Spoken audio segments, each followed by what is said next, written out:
Thank you for being here today to raise awareness of a very important human rights issue and for giving voice to a persecuted minority whose voice isn't being heard, or at least it wasn't being heard until recently. Merci d'être ici aujourd'hui pour supporter et donner une voix à une cause de droits humains très important. Je m'appelle Farid Khan. J'ai parrainé la pétition sur le site change.org demandant au Premier ministre et le gouvernement canadien à prendre rapidement des actions pour sauver la minorité Rohingya au Myanmar de ce que certains appellent le nettoyage ethnique et d'autres appellent le génocide, et de révoquer la citoyenneté honoraire qui le Canada a donnée au leader de Myanmar, Aung San Suu Kyi, en raison de sa complicité dans ce qui arrive aux Rohingya. My name is Farid Khan. I'm the sponsor of a petition on the website change.org, calling on Prime Minister Justin Trudeau and the Canadian government to take swift action to save the Rohingya minority in Myanmar from what some are calling ethnic cleansing and others are calling genocide, and to revoke the honorary citizenship that Canada gave to Myanmar leader Aung San Suu Kyi because of her complicity in what is happening to the Rohingya. If you haven't signed the petition, you can do so. I'm sure you can access it through your smartphones. It's change.org, change.org. The petition sponsor is me, Farid Khan, so my name will be there. So please, if you haven't, please sign the petition and please share it widely.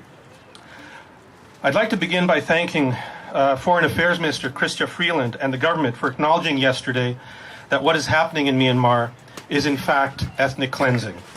Now I'd like to ask the government to accept the eyewitness testimonies coming out of Myanmar and Bangladesh and reports from independent observers that it's not just ethnic cleansing that is occurring, but crimes against humanity and genocide against the Rohingya. For years, I've followed the plight of the Rohingya, a group that the United Nations has called the most persecuted minority in the world. And for years, I read about the persecution and bigotry that Rohingya have faced in Myanmar. The persecution isn't a recent phenomenon. It's been going on for decades.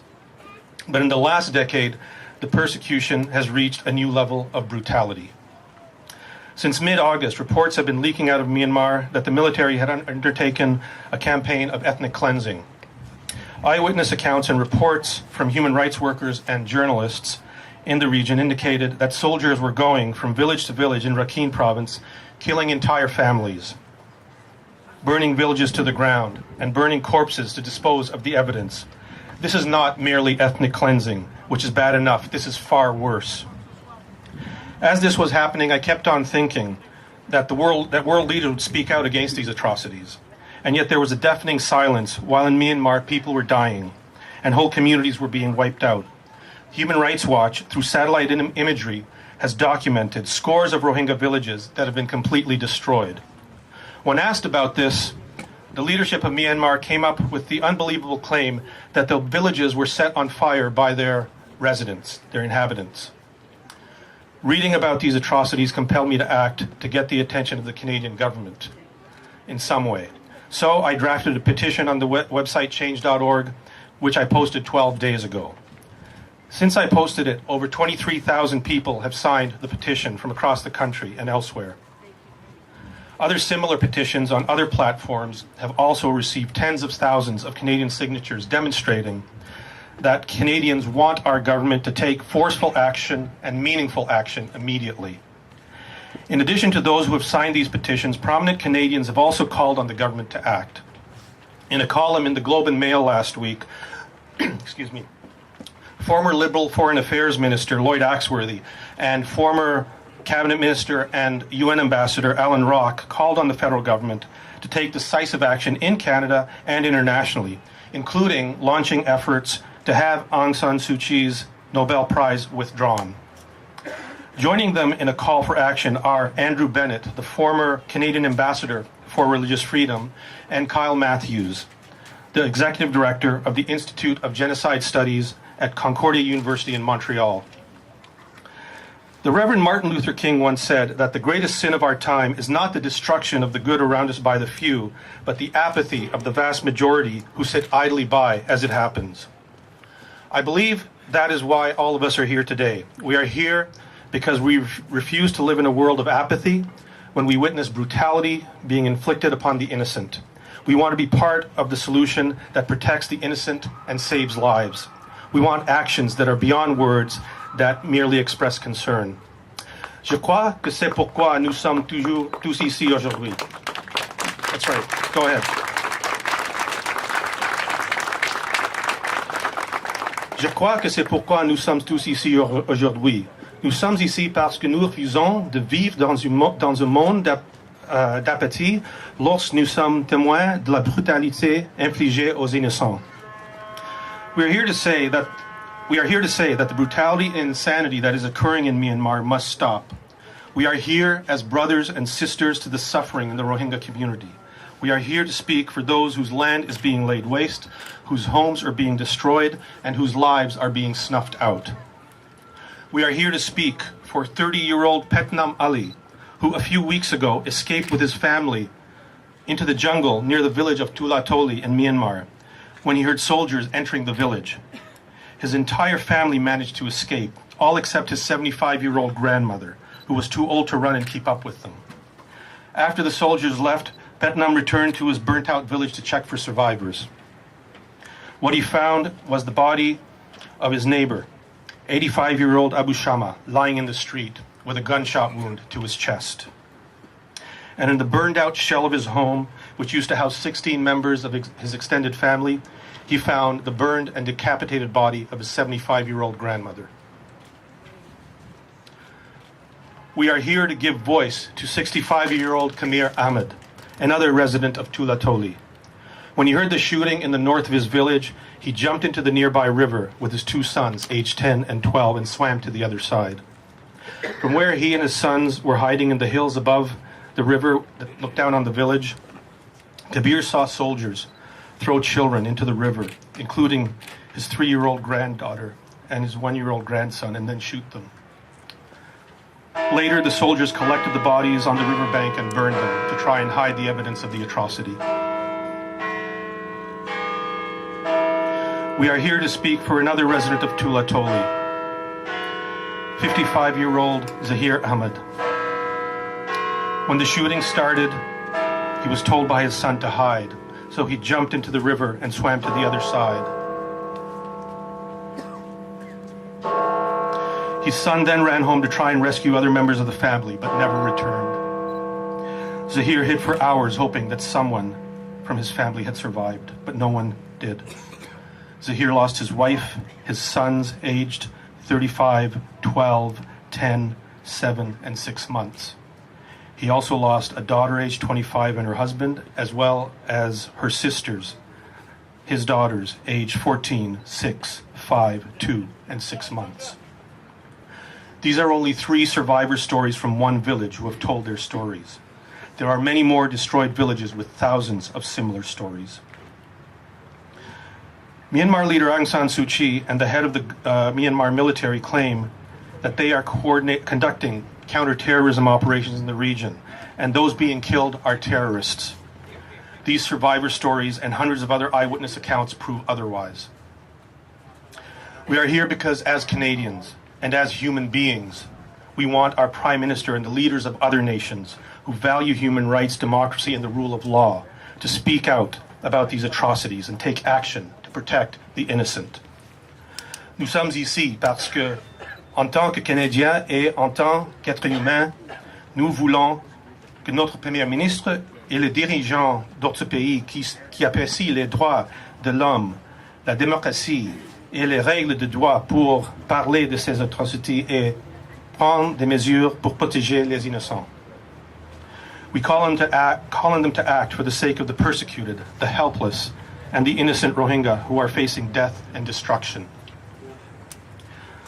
We call on Prime Minister Trudeau to show Canada's humanity once again, as he did with the Syrian refugees. We call on him to show humanity in the face of the brutality and inhumanity that is being rained down upon a people whose only crime is to be born a Rohingya in Myanmar.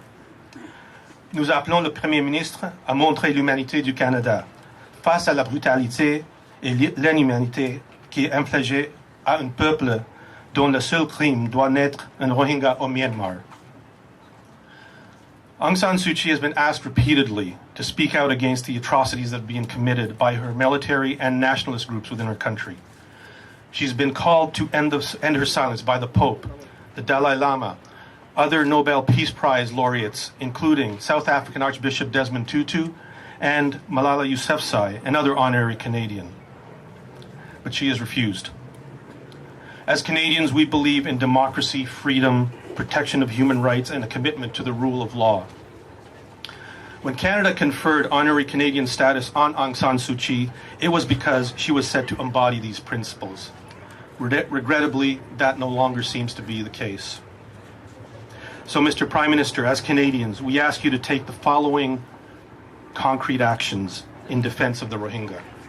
Number one, we ask you to revoke the honorary Canadian status given to Aung San Suu Kyi, who has refused to acknowledge the atrocities being committed in Myanmar, let alone act to prevent them. Yes.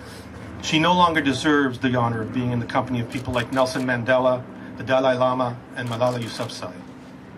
We ask you to condemn unequivocally the brutal actions of the Myanmar government, its military and state-supported nationalist groups, who have committed not just ethnic cleansing, but crimes against humanity and what amounts to genocide against the Rohingya. We ask you to have Canada take leadership in the UN and on the international stage to impose an arms embargo on Myanmar, and to work with other international partners to bring the perpetrators of the crimes committed in Myanmar to justice. We ask you to have Canada work with international agencies and our allies to create a safe haven for the Rohingya in their homeland under the UN Protocol of Responsibility to Protect, to which Canada is a signatory. And we ask that Canada work with the United Nations High Commission for Refugees and leaders of other nations to make sure that those Rohingya refugees living in refugee camps who choose to settle in other countries are able to do so without difficulty. After World War II, when we learned about what happened in the concentration camps, the world said never again. Never again should we allow something like this to occur. Then in the 1970s, we heard about the genocide in the killing fields of Cambodia. Again, we said never again. In the early 90s, we learned of the Rwandan genocide, and once again we said never again.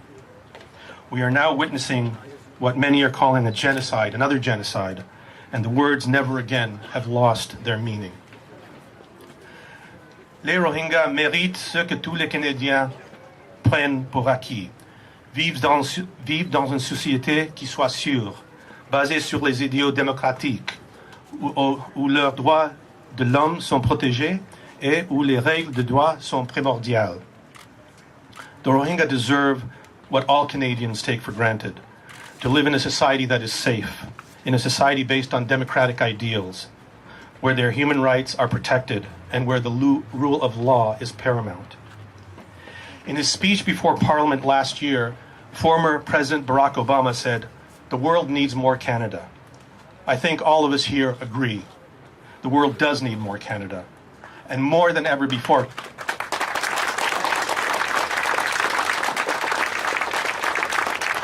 And more than ever before, the Rohingya need more Canada. Prime Minister, Justin, I know you're a good man. You have demonstrated that repeatedly since you took office. So I ask you to do what's right as you have done before. Please take forceful action to protect the most persecuted minority in the world. Have Canada take leadership on the world stage to help the Rohingya. And please do it without hesitation, because lives are literally depending on it. Thank you. Merci.